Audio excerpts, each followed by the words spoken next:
And Jack Ray almost gets a backdoor strike, leaving the 2-pin. Just barely caught the head pin. Light hit on the head pin, but good mixing action. Leaves just the 2, and he'll take it for the spare. That's his first spare, Dan.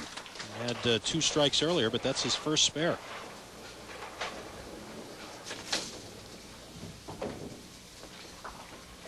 He'll gain the lead, I would assume, with this ball, but don't forget, Bob Kelly's sitting with a strike in the 8th. And just 5 on the spare for Jack. 1, 2, 7, 9, and 10 with wood everywhere. Well, he's got a good chance of making it with all the wood if he hits the head pin. Got to have the front one. And he's got it. Really, he looked like he gave up on that one, like he wasn't where he wanted to. I think he wanted to split the 1 and the 2, but he caught enough of the head pin. And as we talked about, the wood did a lot of damage. A little smile from Jack as he comes back. He'll take it. On the strike, Bob Kelly leaves the 2, 5, and 7. Both bowlers now, they get the strike up. The next ball, they're a little more animated out there at the foul line. I can't help but think they're thinking about that triple strike. Well, of course, it started at $250 way back at the beginning of the season. The new triple strike jackpot, sponsored by the New Hampshire Candlepin Bowling Association. It's grown $50 a week, and so now here in late March, we're at $1,500 for a triple strike, which I might add is the largest jackpot ever offered for a triple strike in Candlepin bowling on television. Absolutely.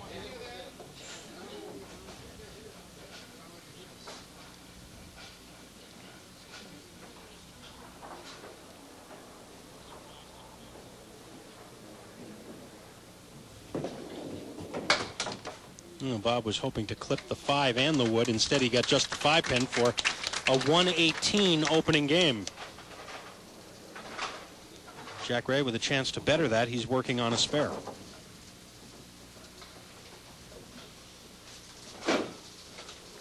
Jack has led most of the way here in game 1, and he drops 8 on the spare, but look at the leave. 5-7.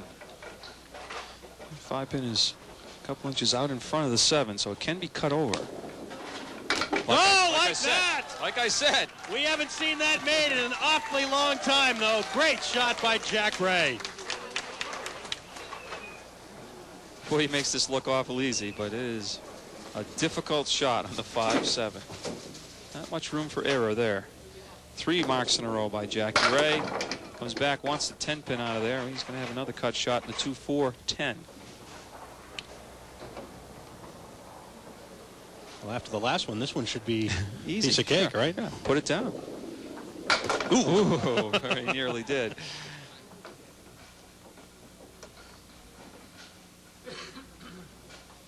Still a very solid finish by Jack Ray. 3 spares and then almost a 4th one in a row in the 10th.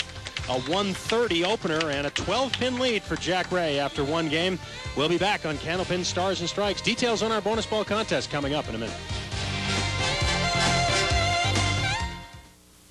Candlepin Stars and Strikes is brought to you in part by Tri-State Megabucks. Once again bringing you the Tri-State Megabucks Tournament of Champions.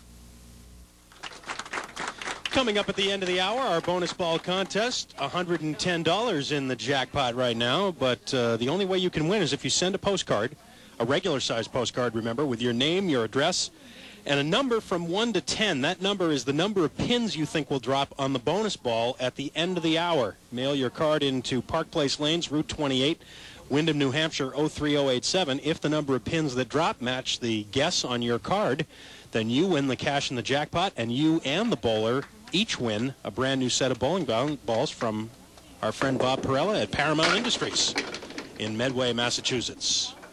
Jack Ray with a 12-pin lead starting game 2 here at Park Place with a spare. Well, Jack finished the last game in the 9th box with that great spare. Then the 10th frame, he had 2-4-10, almost made that cut shot. And let's look at this. I'll finish the thought in a second. What that does for you is creates a lot of confidence, because you figure the 5-7 is a great shot, and he almost made the next one. So right now he's running on high right now. He's got a lot of confidence and buried that one in the 1-3, leaves the 4-pin. Well, it may not happen today, Dan, but I really have a feeling that we're going to give away that triple strike jackpot before the end of the season. I just have that feeling. Well, we certainly got a great lineup going through the final weeks of qualifying that last qualifier. But then you look at the Tournament of Champions and got a great field there, too. A lot of those bowlers. Very good possibility of throwing a triple. And of course, here's the man who won the Tournament of Champions last year, Bob Kelly.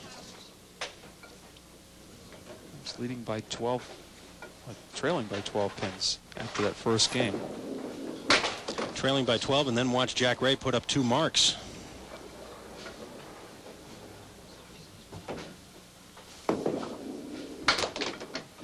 And Bob will take 7.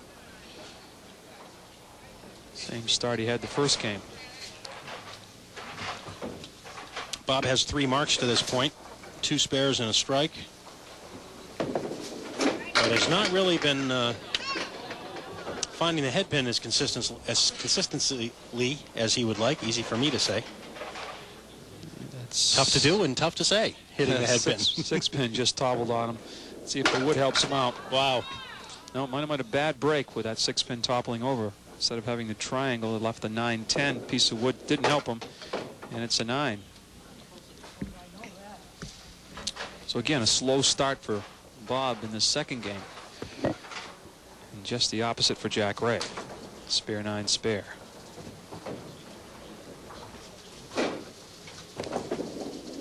Oh, another big hit. Dropping 8 this time. All over the head pin right now. 1-2 pocket, 1-3 pocket. This for 3 spares in a row. Was there any doubt? Maybe a tad. It made it a little interesting, yes, though, didn't right. he? Yeah. A little light on the 6-pin, but just for a fleeting moment, I had a little doubt. Candlepin Stars and Strikes brought to you in part by Coca-Cola.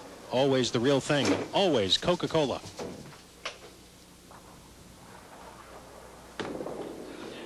Well, Jack came up just a little bit short of the head pin that time. 4 horsemen left this time. The 1, 2, 4, 7. Trying to go 4 marks in a row. Nope, too full on the head pin. But still, Jack adding to his lead, and he now has 6 marks in the last 8 boxes going back to the first game. And as you see, he's padded the lead to 33, pending what Bob Kelly does here. Bob finds the head pin, and how about that for a break? I was wondering if the 7-pin would go, and then the next thing you know, that's the only thing left. Wow. Still rocking, too. He almost got the strike. The 3 and the 6 went out of there.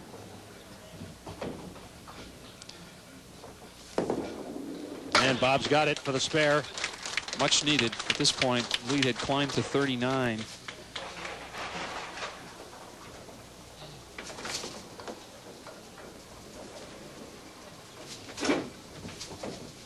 On the spare, on the head pin again, but full. He's got wood on the deck, though, which is always good news when you have this leave. Yeah, the 4-7 on the left, 6-10 on the right. Now you see it. Let's see. No. Played that forwardmost piece of wood.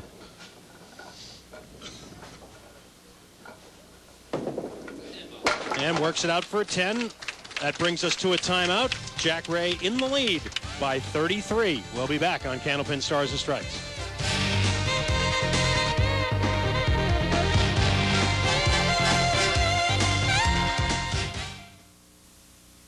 Candlepin Stars and Strikes is brought to you in part by Rockingham Toyota Dodge Nissan. We're back on Candlepin Stars and Strikes. Glad you could join us. We're here every Sunday at noon on the Winds of New England, and of course every Saturday at noon from Pilgrim Lanes in Haverhill for Candlepin Skins. Well, Jack just had the same 4 pins to shoot at last box. Takes care of it this time. Yeah, a little better result this time. Spare in the 5th. 4 marks now. 4 spares out of the first 5 boxes. Well, it's interesting. Jack had 2 strikes in the first 4 boxes of the match, and since then he's had no strikes, but he's had 7 spares. He's had 7 spares in the last 9 boxes. And, well, this time he's going to be shooting at the 1 and the 10. Had a break there. I thought it was going to be the 1-7-10 for a moment. Either way, he would have had wood. For another one? Yes. Well, he's got that second ball working. As I said, it all started when he cut that 5 into the 7, and it's been on a tear ever since. Here, the 1 and the 10. Watch the ball go down and take the 10 out.